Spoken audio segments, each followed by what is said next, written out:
A screen. Screen. Screen. Screen. Viewers.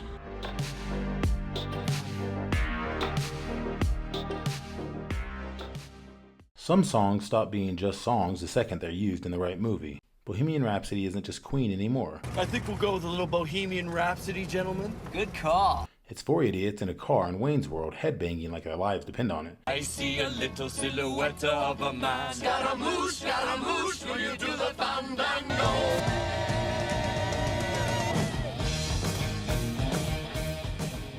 Stuck in the Middle with You isn't a 70s bop anymore. It's Michael Madsen, a cop tied to a chair, and a dance you'll never unsee. Well, I don't know why I came here tonight. I got the feeling something ain't right. I'm so scared in case I fall off my chair. And I'm wondering how I'll get down the stairs. Sunflower isn't Post Malone on the radio. It's Miles Morales swinging through Brooklyn with untied sneakers.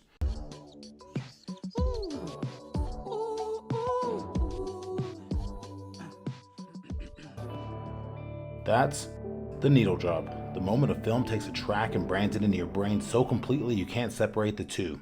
The song owns the scene owns the song, and the rules shift depending on how you use it. Horror makes it a weapon, comedy makes it a punchline, and action turns it into choreography. Drama turns it into memory. When it works, it feels inevitable. When it doesn't, it feels like somebody shoved their Spotify playlist into Final Cut and hoped for the best. Scorsese basically wrote the playbook, Goodfellas. Henry Hill guiding Karen through the Copacabana kitchen, the 3-minute tracking shot so confident it's practically bragging. And the song? The Crystals, Then He Kissed Me.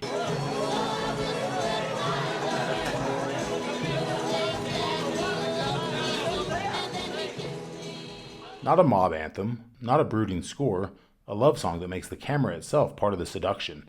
Later, Derek and the Dominoes, Layla, plays over a montage of corpses.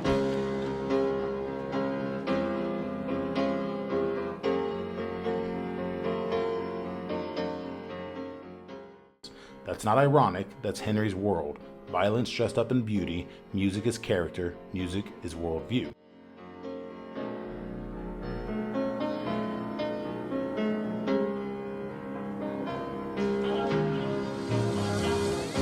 Jimmy was cutting every link between himself and the robbery, but it had nothing to do with me.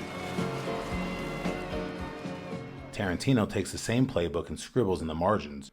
Reservoir Dogs. Madsen torturing a cop while humming along to Steeler's Wheel, Stuck in the Middle with You, is ruined forever, and that's the point.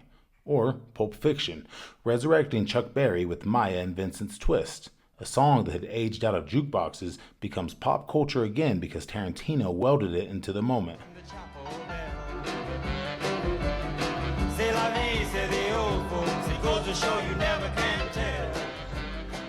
Jackie Brown makes the Delphonics so diegetic that characters themselves talk about listening to them.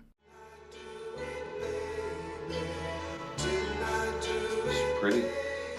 Mm-hmm. Who is this? The Delphonics. It's nice.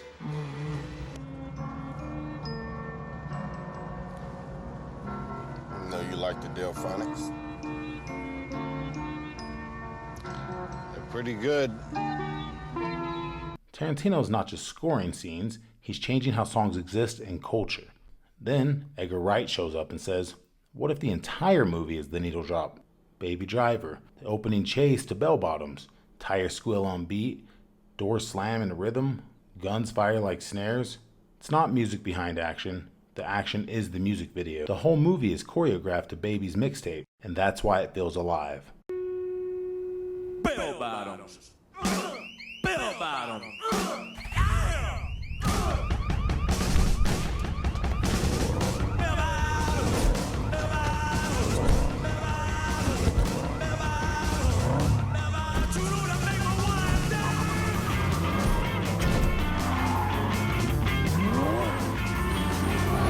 James Gunn cracked Marvel's formula with The Walkman, Guardians of the Galaxy. Star-Lord dancing to Redbone's Come and Get Your Love isn't just goofy, it's identity. He's a thief, a kid clinging to his mom's mixtape, and a guy too busy grooving to take danger seriously.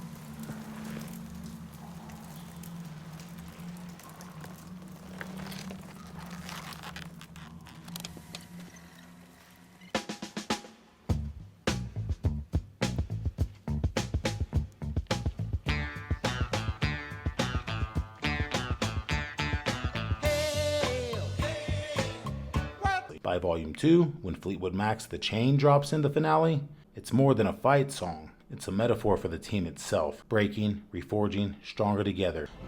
What greater meaning can life possibly have to offer?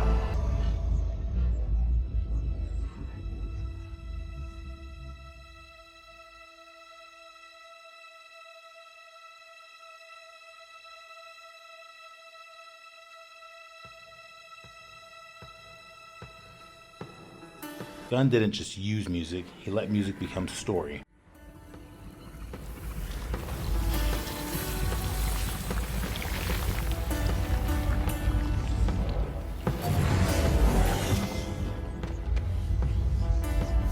You shouldn't have killed my mom and squished my Walkman.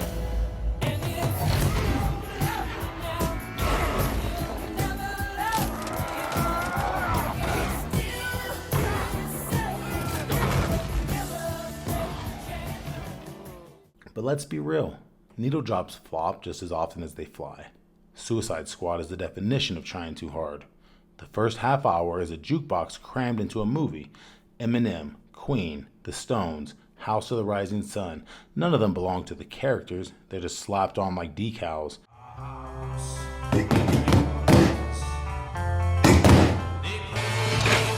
Chow time! It's time. You don't own me. Guess who's back?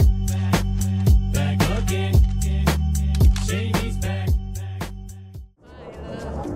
Washed his hands, sealed his face. And that is why I'm here.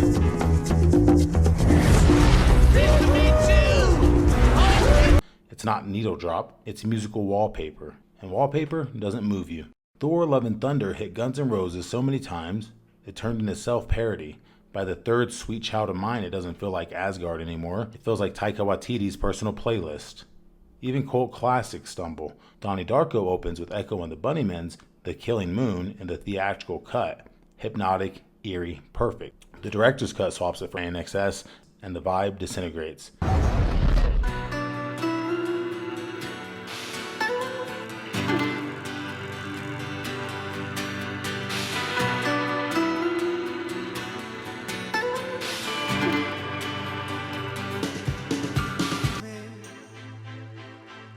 What you know is true.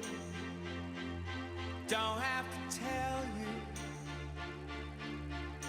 I love your precious heart. Soon you'll take me up in your arms, too late to beg you or cancel it, though I know it must be the killing time. Two worlds collided, and they could never tear us apart. Same scene, wrong song, spell broken. It wasn't bad per se, but it wasn't the needle drop. And then the Cursed Plague, the sad pop cover era. Whispered piano versions of Creep, Smells Like Teen Spirit, Mad World. It's not emotional, it's algorithmic.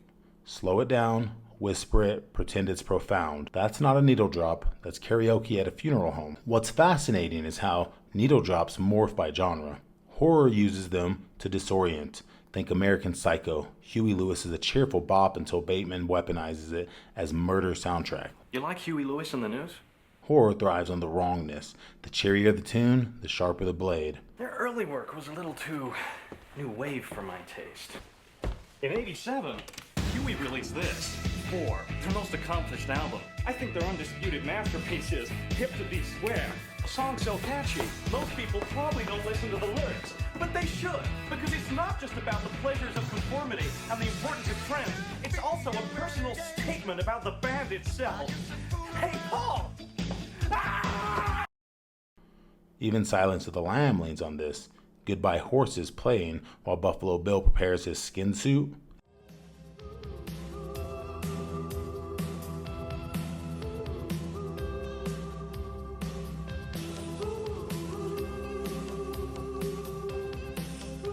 It's catchy, it's mundane, and that's what makes it terrifying.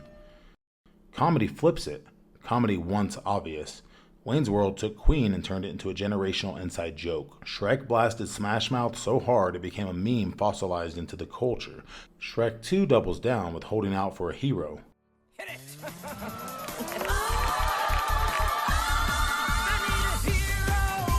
All right, big fella, let's crash this party. So campy it loops back around to iconic.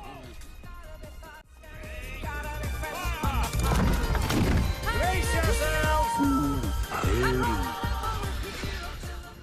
Super bad.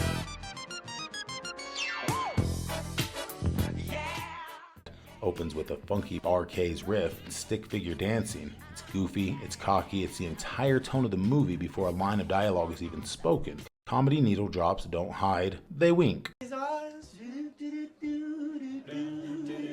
Cry every night for you.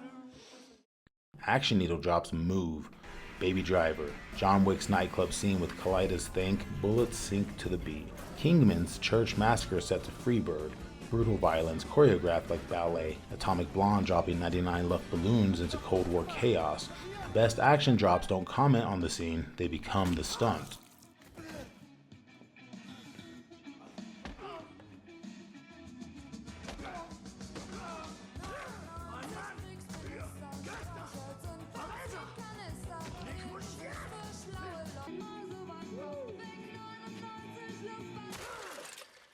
Drama?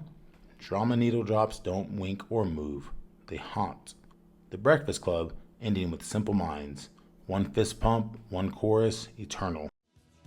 Sincerely yours, The Breakfast Club. Don't you forget about me. Licorice Pizza dropping Bowie's Life on Mars to punctuate pure, youthful chaos.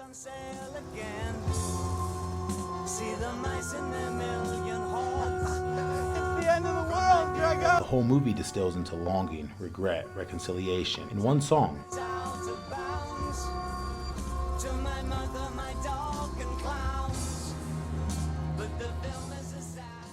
Animation? Animation gets to be loud. The Lego Movie turned everything is awesome into satire and sincerity at the same time. Spider-Verse hardwired hip-hop into its DNA, from Sunflower to What's Up Danger, making Miles' identity musical as much as visual. Like, what's up, danger? Like, what's up, danger? Like, what's up, danger? Like, what's up, danger?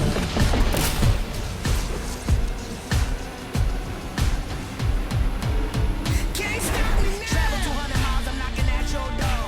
And I don't really care if you ain't done wrong. Come on, what's up, danger? Encanto's We Don't Talk About Bruno left the movie entirely and became a cultural obsession. And yes, Shrek again, because Smash Mouth's All-Stars is burned into pop history whether you like it or not. I'm in the shape of an L on her forehead. Well, the years start coming and they don't stop coming and they don't stop coming and they don't stop coming and they don't stop coming and they don't stop coming and they don't stop coming and they don't stop coming and they don't stop. Animation needle drops get away with being obvious because the whole medium is heightened anyway. They can hit irony, sincerity, or both, and the world still makes sense. Needle drops are also generational markers. They resurrect old songs. Goodfellas made Derek and the Dominoes relevant again. Guardians rebranded Redbone for an entire new audience. Donnie Darko turned Tears for Fears' Mad World into a millennial anthem of sadness. Or they can launch new ones. Spider-Verse made Post Malone inescapable. Top Gun Maverick casually dropped Lady Gaga's Hold My Hand into the rotation of sports arenas everywhere. A good drop isn't just cinematic, it rewrites the cultural life of a song. The bad ones, they're forgettable. You don't walk out humming, you don't rewatch on YouTube, you don't care, because they didn't weld the song into the story. They just stapled it on and hoped nostalgia would do the work. So, what makes a needle drop legendary instead of lazy? It has to feel inevitable. Scorsese's songs are Henry Hill. Tarantino's tracks rebrand entire eras. Edgar Wright makes music and stunt double each other. James Gunn turns mixtapes into myth. Horror makes the music wrong. Comedy makes it a joke. Action makes it a stunt. Drama makes it a memory. Animation makes it camp or anthem. Same tool, different tricks. That's the difference between hearing a song and feeling it in cinema. When it works, you never hear the track the same way again. When it doesn't, it feels like a director waving their Spotify Wrapped in your face. Narration over, and yes, you're humming something right now, which means the needle drop worked.